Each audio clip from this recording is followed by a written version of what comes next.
Monsieur le ministre, la parole est à Madame Virginie Duby-Muller pour sa question. Monsieur le ministre, y a-t-il une méthode Payon? Expliquer, définir, préciser la refondation de l'école et en justifier la méthode, tels sont les objectifs de votre ouvrage Refondons l'école pour l'avenir de nos enfants que vous avez publié le 13 février au Seuil. Mais de quelle méthode pédagogique parle-t-on? Faire des erreurs pour progresser ou avancer dans la concertation? Sur le dossier des rythmes scolaires, dont la mise en œuvre inquiète tout le monde, alors qu'elle aurait pu être consensuelle, sur la dépénalisation du cannabis, sur la réduction des vacances d'été. Où allez-vous emmener nos enfants dans cette confusion méthodique? Rassurez-nous, car il s'agit de leur avenir.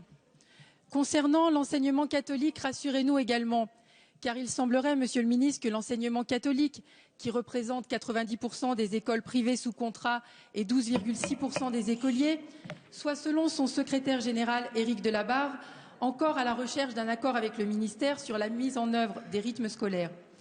Pouvez-vous nous dire où vous en êtes de la rédaction d'un protocole ou d'une déclaration commune?